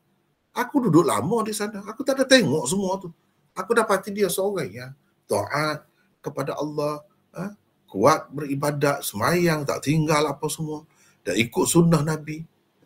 Dalam masalah fiqh dan hukum-hukum agama, orang duduk tanya dia boleh jawab. Ini di dalam Al-Bidayah wan Nihayah karangan Ibnu Katsir. Ada dia bagi rujukan di jilid 8 muka surat apa semua ni.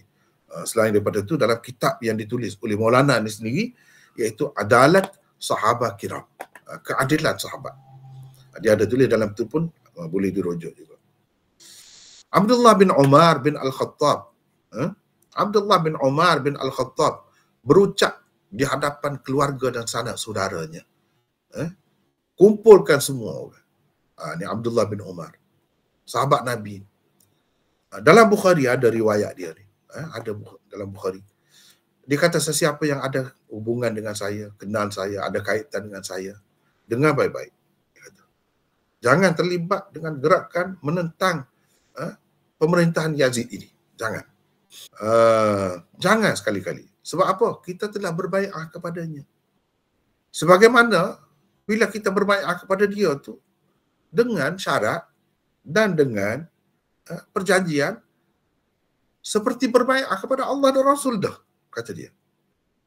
Tidak ada orang yang lebih pengkhianat, derhaka daripada orang yang kemarin dia berbai'ah dengan satu orang, bai'ah, pegang tangan dia, kemarin tiba-tiba hari ni dia memberontak. Tak ada orang yang lebih khianat daripada orang macam ni, kata Ibnu Umar. Aku telah mendengar Rasulullah sallallahu alaihi wasallam bersabda, di hari kiamat nanti, orang yang pengkhianat dan penderhaka ini akan diterbalikkan. Dia akan jalan sungsan dan akan dipacakkan bendera pengkhianat itu di punggungnya. Bendera itu. Ini ada dalam Bukhari. Maknanya Abdullah bin Umar tak setuju. Ni ada orang-orang yang buat propaganda begitu. Lepas tu Munzir bin Zubair. Zubair bin Awam itulah. Sahabat Nabi itu, anak dia. Begitu juga Abdullah bin Hanzalah, Abdullah bin Muti' ni. Dia kata, kita nak dapat sokongan, kita kena dapat juga sokongan anak Sayyidina Husain sendiri, Ali bin Al-Husain, yang mana orang Syiah anggap sebagai imam yang keempat, iaitu Ali Zainal Abidin. Kita kena pergi dengan dia, kita kena pujuk dia, biar dia ikut serta sekali dengan kumpulan kita ni. Ali bin Al-Husain, Ali Zainal Abidin pun menolak. Dia tak mahu. Dia kata, tak betul kamu buat macam ni. Tak betul. Dia tak mahu terlibat. Bahkan dia kata, nenek moyang kita ramai dah, berapa ramai dah habis, nyawa terkorban kerana duduk buat kerja benda macam ni lah, kata dia. Saya tak mahu buat kerja yang bahaya macam ni, kata dia. Saya tak mahu, saya dibunuh. Tak tutup pasar begitu. Lepas tu bila dia kata gitu, dia pun pergi ke satu tempat, pergi ke tempat lain, dia tinggal kepada dia, tak mahu, kata dia. Selain daripada itu, Marwan bin Al-Hakam yang kemudiannya jadi khalifah, Marwan bin Al-Hakam ini dia jadi gubernur di Madinah pada masa itu. Dengan keluarga dia dan pok-pok Bani Umayyah, ramailah pemerintah ni. Dalam 1,000 orang lebih keluarga ni. Mereka terkepung dalam satu rumah mereka. Dikepung oleh pok-pok pemberontak ni. Jadi dia, Marwan ini, melalui anak dia, Abdul Malik, yang kemudiannya jadi Khalifah Abdul Malik bin Marwan, dia hantar surat kepada Ali bin Husain. Yakni anak Sayyidina Husain. Ali bin Husain ni, kalau panjang cerita ya, kalau dalam kitab-kitab lain disebutkan, saya pun sebut dalam buku saya tu, dia sendiri kata sebenarnya Syiah yang bunuh ayah dia Husain itu. Jadi dia minta Ali bin Husain pergi berjumpa dan dengan mereka. Lepas tu Ali bin Husain ini, dia tahu Ali bin Husain tak sokong pergerakan untuk memberontak dan menolak khilafah Yazid itu. Dia pujilah, baguslah, kata dia. Mana Ali bin Husain itu bersikap begitu, baguslah. Dia pujilah. Jadi dia minta Ali bin Husain itu tolong secara senyap-senyap bawakan keluarga-keluarga dia bawa keluar, sebab orang nak bunuh ni pada masa tu. Nak bunuh keluarga Marwan ni. Minta dia bawa lari. Dan kalau ada harta benda sedikit sebanyak pun bawa larilah keluar daripada suasana itu.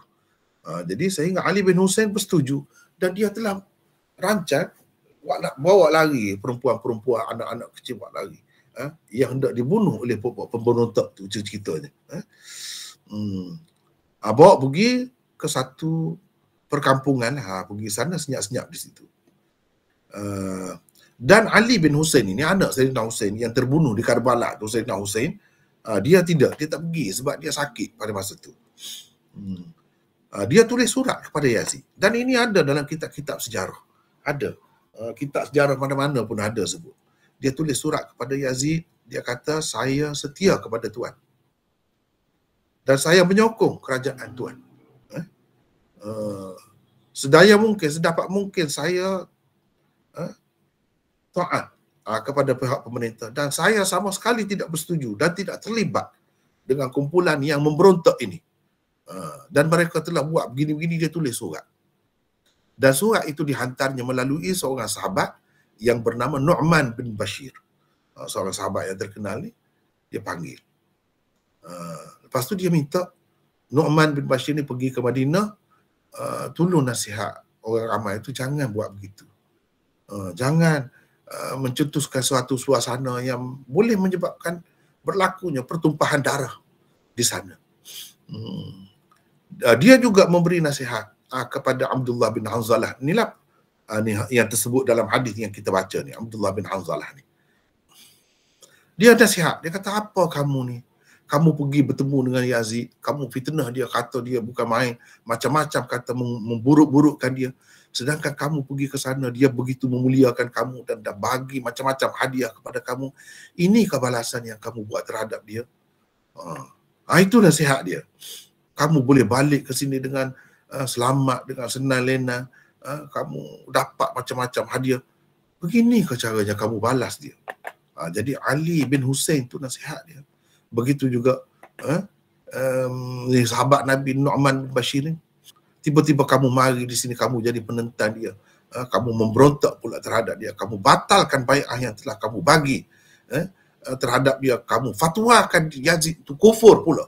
Macam-macam lagi. Ini fitnah besar yang kamu telah lakukan ini. Apa kamu buat kerja macam ni? Dia nasihatlah. Kemudian Marwan menulis surat kepada Yazid lah, cerita keadaan apa di Madinah ni begini-gini. Dan dia sebut Ali bin Husain anak Sayyidina Hussein ni bagus. Kalau berlaku apa-apa janganlah sentuh dia. Jangan ganggu dia. Dia memang menyokong kita. Memang seorang yang setia, kata dia. Jadi panjang ceritanya, Yazid pun balas surat. Lama jugalah.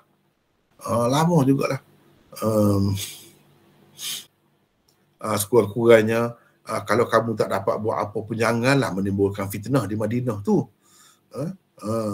Kalau sekiranya berlaku apa-apa,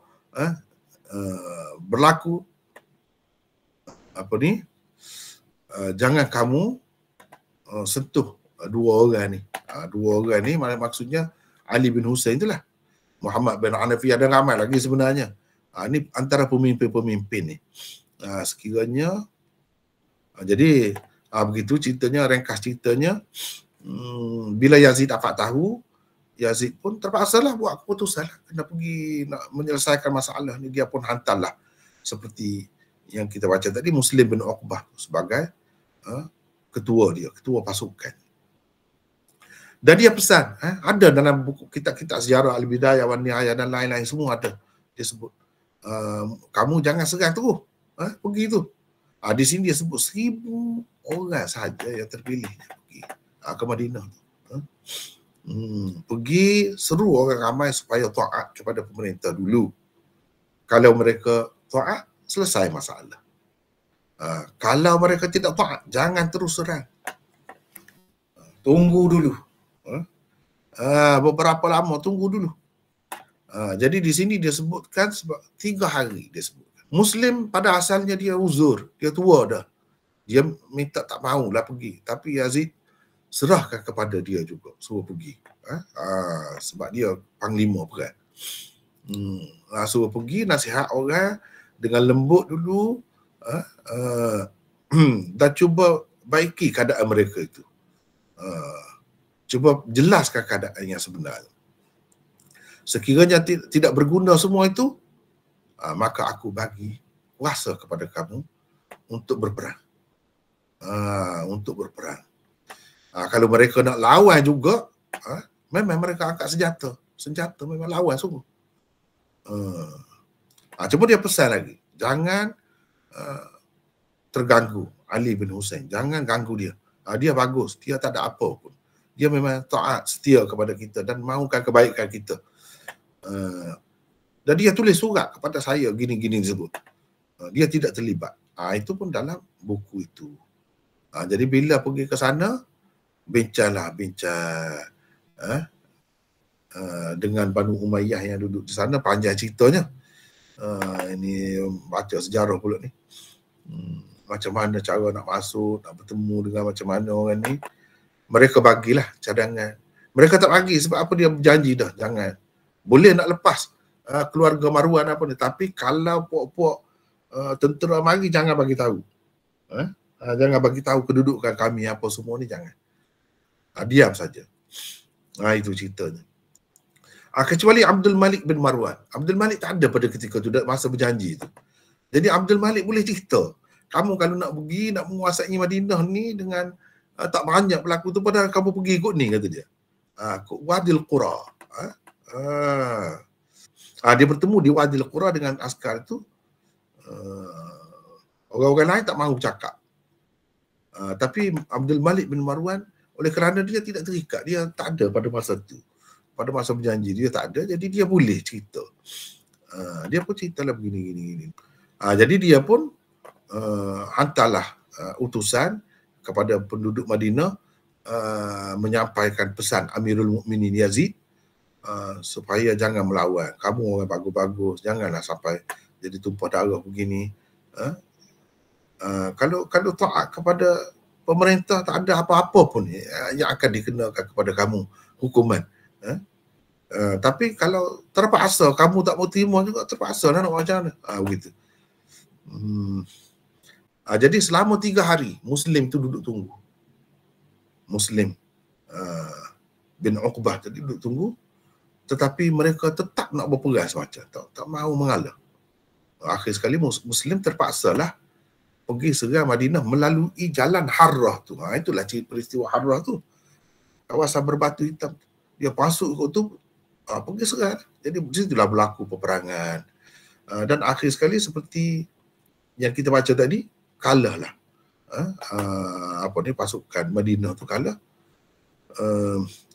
Dan Muslim bin Uqbah dengan keberanian dia dan pengalaman dia yang luas dalam peperangan, dia dapat masuk Madinah itu dan dapat mengalahkan orang-orang di Madinah. Baik, kerugian akibat daripada berlakunya peristiwa perang di Harrah itu. Abdullah bin Hanzalah, Fudail bin Abbas bin Abdul Muttalib, Muhammad bin Thabit bin Qais, Abdullah bin Zaid bin Asim. Ini yang disebut dalam sejarah. Sebenarnya Abdullah bin Zaid bin Asim ni tak betul, dia tak mati. Bahkan tadilah perawi yang kita baca tadi. Macam mana dia nak mati, macam mana dia nak pergi perang, dia tak pergi perang. Dia kata dia tak mahu. Kalau dia lepas berbai'ah dengan Nabi, kan ni hadis yang kita baca ni, Abdullah bin Zaid itulah. Ni Ibnu Zaid ni. Abdullah bin Zaid itulah. Dia kata, untuk apa kamu berbai'ah kepada Ibnu Hanzalah ni?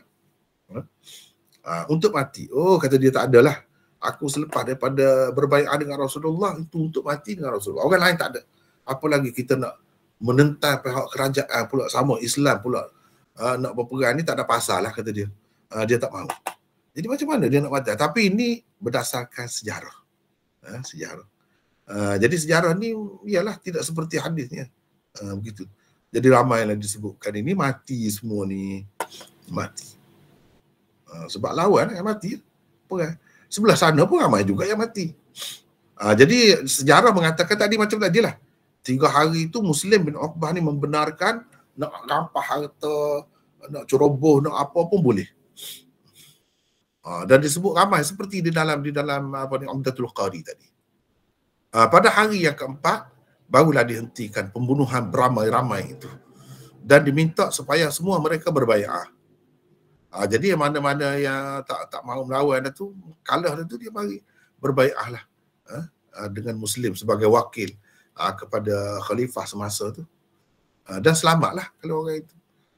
Dan orang yang tidak mahu dibunuh. Ini berlaku pada 27 Zulhijjah tahun 63. Pada hari itulah Muhammad bin Abdullah bin Abbas bin Abdul Muttalib lahir. Siapa Muhammad bin Abdullah? Ini Muhammad bin Abdullah bin Abbas. Yang ini anak Abdullah bin Abbas, sahabat Nabi itu. Dia inilah yang kemudiannya menjadi pengasas kepada kerajaan Abbasiyah. Iaitu Muhammad Abul Abbas As-Saffah. Inilah khalifah pertama kerajaan Abbasiyah. Itu ceritanya. Jadi setelah kita baca tadi, kita tengok dalam Bukhari apa semua. Cuba tengok ni. Sahabat tak mahu terlibat. Ibnu Umar tak mahu terlibat. Muhammad bin Hanafiyah, Muhammad bin Ali, anak Sayyidina Ali itu, daripada ibu, bukan Fatimah lah, ibu lain, tak mahu terlibat. Ali bin Husain, anak Sayyidina Husain juga tak mahu terlibat. Semua tak mahu terlibat. Bahkan terus tak setia kepada Yazid. Dan mereka anggap Yazid bagus pun. Cuma ini fitnah semua. Tiba-tiba, inilah Ibnu Hanzalah ni tadilah. Abdullah bin Hanzalah. Matilah dia dalam peperangan di Harrah tu. Dia ni anak sahabat. Sahabat yang hebat lah. Tetapi inilah berlaku fitnah ni, ujian daripada Allah SWT. Dan kalau nak kira salah lah. Setelah Yazid tu kan dah dilantik jadi khalifah dia. Kalau kita tengok hadis, Nabi sendiri suruh bunuh siapa yang mendakwa khalifah setelah ada khalifah yang sah. Macam mana mudah-mudah membatalkan bai'ah terhadap seorang khalifah macam tu? Dalam hadis-hadis yang sahih begitu banyak, Nabi suruh bunuh. Jadi kalau mereka berperang, Yazid perintahkan supaya berperang, itu ada alasannya. Alasannya hadis Nabi sendiri. Kita tak boleh menyalahkan. Setengah-setengah orang tu dia terus menyalahkan. Begitu. Kita tak tengok dah. Siapa pun pemerintah, kalau dia menghadapi keadaan baru dia tahu. Baru dia tahu. Jadi begitulah keadaannya. Kemudian pengarang kita ni, sebab adalah orang sebut, sebenarnya tak betul tu semua tu.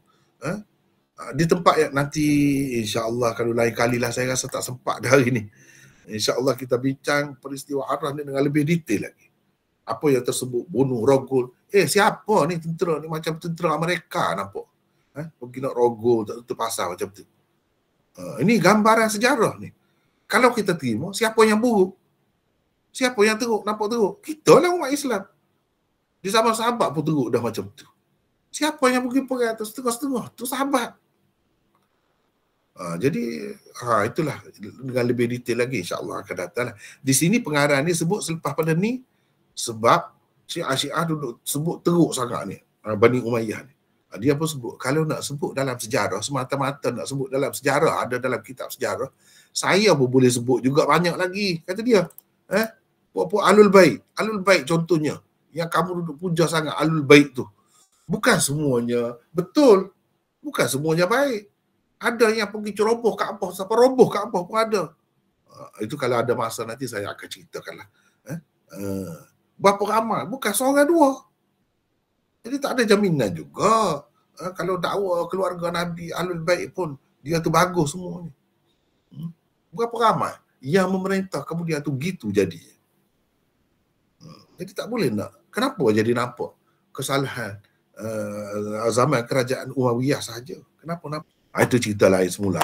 Jadi saya rasa hanya setakat itulah dulu. Kita tak sempat baca banyak. Kalau ada kesempatan lagi, boleh kita bincangkan lagi di sini. Bagi saya semua ni cerita ni tak betul. Sahabat-sahabat besar tak terima. Ni cuba tengok ni Ibnu Zaid, Abdullah bin Zaid tak terima. Abdullah bin Umar tak terima. Jadi macam mana gitu? Ini betul-betul fitnah lah zaman tu. Jadi saya tak boleh terima. Berdasarkan hadis dia bercanggah. Dan ini menampakkan orang Islam teruk sangat. Sedangkan kalau tengok tu, dia berhati-hati dah, cermat dah, bagi amaran dulu, nasihat dulu, sekian lama, tapi dah tak dengar juga, terpaksa pergi serang. Jadi bertemulah di situ. Itulah antara kerugian atau kita kata titik-titik hitam dalam sejarah Islam. Sekadar itulah dulu, insya-Allah kita akan kalau ada kesempatan sambung lagi, kalau perlu sambunglah. Kalau tidak pun kita akan sambung yang inilah insya-Allah. Wallahu a'lam. Wa akhiru da'wana alhamdulillahirabbil alamin. Baik, ada nak tanya mungkin 1-2 boleh insya-Allah sebelum kita tutup. Assalamualaikum Maulana. Waalaikumsalam. Ya, silakan. Nak tanya pasal peristiwa Hara ni. Kira yang pendapat Maulana yang tak berlakunya peperangan tu ke ataupun kes Rogol ke ataupun semua sekali termasuk dengan penduduk Madinah memberontak terhadap Yazid tu. Ya. Satu. Ya. Teruskan. Yang kedua, betul ke Ubaidillah bin Ziyad ni bawa kepala Sayyidina Husain pada Yazid? Ya. Yang ketiga, nak tanya penilaian Imam Bukhari terhadap hadis tadlis Zuhri. Macam mana? Okey, itu saja. Terima kasih Maulana. Sama. Yang pertama tu, perang tu memang berlaku. Itu tak ada siapa pun nafi. Cuma jumlah yang ramai tu, itu dipertikaikan. Terlalu ramai yang mati apa semua tu, yang terlibat dalam perang, sebenarnya berbeza-beza riwayat itu. Dan seramai itu tak ada pun penduduk Madinah tu, seramai yang disebut tu semua sekali pun tak ada pada masa tu. Dia bukan ramai seperti sekarang ni, seperti kemudian tu, tidak. Jadi itu dia ada-adakan, dia lebih-lebihkan cerita. Terutamanya kata Rogol, sewena-wena bunuh itu tak ada berlaku sebenarnya. Kalau kita tengok dalam sejarah yang lebih detail, yang lebih sahih, tak ada berlaku. Itu dilebih-lebihkan cerita sajalah. Peperangan memang berlaku. Seperti peperangan Siffin, peperangan Jamal memang berlaku. Tetapi mereka tetap menjaga adab-adab Islam dalam peperangan. Tetap jaga. Pada masa itu masih kuat lagi orang berpegang dengan agama. Kalau semata-mata kalah dalam perang itu, kira-kiranya orang tak akan berhentilah kira-kiranya. Macam mana umat selepas itu begitu dengan ramai masih lagi mengikut dan menyokong kerajaan Umayyah. Dan kerajaan itulah yang kuatnya, yang memerintah, iaitu anak kepada Marwan itu sendiri yang jadi khalifah selepas tu, kemudian anaknya Abdul Malik bin Marwan dan seterusnya kerajaan Bani Umayyah yang begitu maju tu. Dan zaman itu sahabat-sahabat masih ramai lagi ada, mereka terima baik. Kalaulah cerita-cerita ni betul-betul berlaku, tentulah sahabat-sahabat ni tidak macam tu sikap mereka. Mereka tidak akan berdiam diri dengan perkara mungkar. Kita duduk, bagi saya tengok sahabat tu. Sahabat-sahabat besar ramai lagi. Bahkan di zaman kerajaan Bani Umayyah, salah satu keistimewaan dia, sahabat ada sampai ke hujung kerajaan Bani Umayyah. Cuma semakin sedikit, semakin lama semakin sedikitlah sahabat tu. Walau bagaimanapun ada. Kalau riwayat Sahih Bukhari, ni Ibnu Umar sampai kata begitu. Mengancam dan marah kepada mana-mana yang ada kaitan dengan dia, keluarga dia, jangan terlibat. Dan dia kata ini termasuk dalam memberontak terhadap pemerintah yang sah. Kita pakai yang itulah. Yang sah. Maknanya bagi dia Yazid tu betul, bagus, tak ada apa pun. Ini fitnah semua ni. Itu yang pertama ya. Yang kedua tadi apa tadi? Betul ke Maulana? Ubaidillah bin Ziyad yang bawa kepala Sayyidina Husin hantar dekat Yazid. Itu betul. Dalam riwayat Bukhari pun ada. Tetapi yang membunuh Sayyidina Husain, dia panjang ceritanya. Dia ada tiga penjuru tu. Ini permainan Syiah dalam sejarah awal Islam ni sentiasa ada. Pihak ketiga. Dia ada pihak ketiga tu Syiah sebenarnya yang berperanan dalam membunuh Sayyidina Husain. Abdullah bin Ziyad, Ubaidullah bin Ziyad tu dia bawa tentera dia untuk pergi menyelamatkan Sayyidina Husain dan keluarga dia sebenarnya. Tetapi puak-puak Syiah tu yang berada bersama-sama dalam rombongan Sayyidina Husain dengan Syiah Kufah yang baru mari sebelum datangnya Ubaidullah bin Ziyad, ketika itulah mereka membunuh Sayyidina Husain. Lepas tu baru Ubaidullah bin Ziyad mari. Itu ceritanya. Itu ceritanya yang betulnya. Tetapi orang pusing-pusing cerita macam-macam lah jadi. Jadi secara ringkasnya saya boleh cerita begitulah. Dan kepala dia dibawa itu betul. Setelah dah terbunuh tak tahu di mana dah tubuhnya, itulah yang adanya dibawa. Sebagai bukti. Sebenarnya apa aja cerita ni. Kalau nak bincang apa ni untuk dapat maklumat yang saya rasa insya-Allah banyak dah juga baca buku tu. Anak cucu Rasulullah yang dilupa dan dipinggirkan. Siapa pembunuh Sayyidina Husain di Karbala? Tu ambil tajuk tu. Di situ dengan jelas. Sebab itu Ali bin Husain ni tidak menyokong puak-puak Syiah. Sebab dia tahu puak-puak Syiah ni jahat. Dan setiap bila berlaku pemberontakan dia tak mahu. Dia nampak Yazid bagus, tak ada apa pun.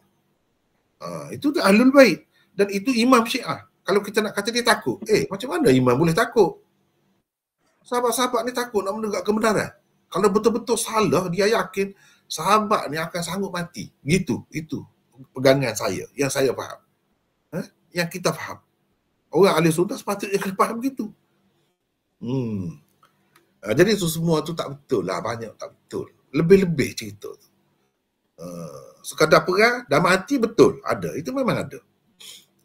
Tapi bukan sebelah ni, sebelah sana pun ada mati juga.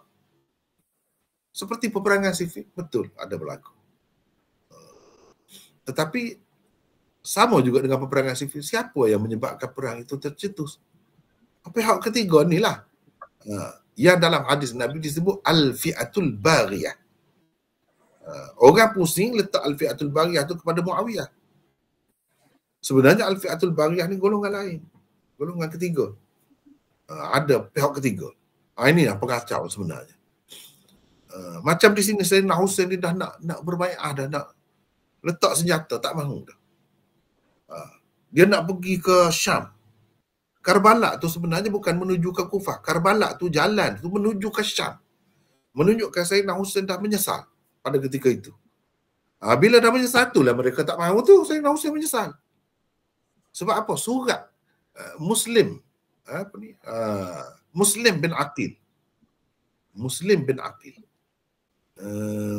Aqil ni adik-beradik Sayyidina Ali. Aqil tu. Jadi Muslim bin Aqil ni dia kira keluarga juga lah dengan Husain ni. Sayyidina Husain hantar dia dulu pergi tengok, tinjau bagaimana keadaan penyokong-penyokong dia yang kata nak menyokong dia, nak lantik dia sebagai khalifah ni. Muslim tu kena bunuh. Sebelum Muslim bunuh, Muslim tulis surat. Itu panjang cerita. Muslim tulis surat minta Umar bin Sa'ad, anak Sa'ad bin Abi Waqqas. Dia juga salah seorang kepala tentera kerajaan Yazid pada masa itu. Minta dia sampaikan kepada Sayyidina Hussein. Dan Sayyidina Hussein dapat surat tu tengah jalan. Sayyidina Hussein nak patah balik ataupun nak pergi dekat Yazid. Kalau kita tengok dalam peta, dalam sejarah, Karbala tu dia menuju ke Syam. Maknanya Sayyidina Hussein tak mahu. Dia rasa dia tertipu pada ketika itu. Dia rasa dia dikhianati. Dia diperdaya oleh golongan Syiah.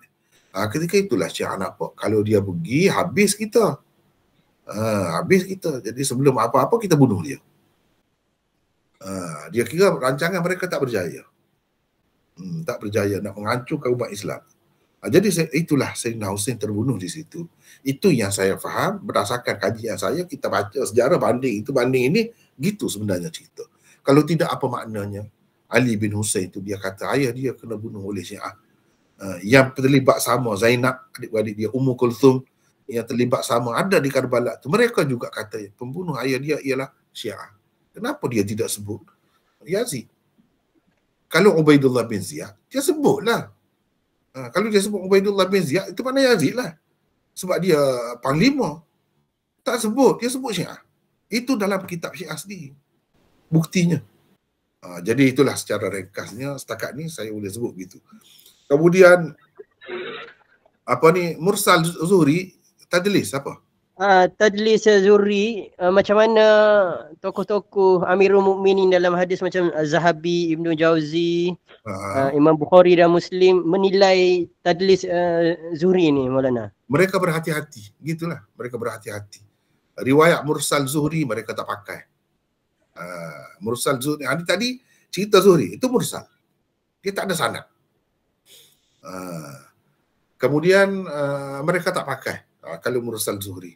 Kemudian Zuhri ni selalu melakukan idraj, mudraj. Dia selalu masukkan, sebab itu ulama-ulama berhati-hati. Walau bagaimanapun yang mereka terima tu kira-kiranya yang mereka sudah semak lah, gitulah. Tapi banyak sekali riwayat-riwayat Zuhri terutamanya berkenaan dengan sejarah ni, kita kena berhati-hatilah. Dalam hadis sekalipun ulama berhati-hati, apatah lagi yang tak tahu di mana sanad dia ni, lagilah kita kena berhati-hati. Sebab ini mencemarkan sejarah kita. Gitulah. Ya. Saya rasa cukuplah sekadar itu hari ni. Sebab masa pun dah lewat. Terima kasih Maulana. InsyaAllah lah kita bertemu lagi lah. InsyaAllah akan datang. Wallahu a'lam. Wa akhiru da'wana. Alhamdulillah Rabbil Alamin. Assalamualaikum warahmatullahi wabarakatuh.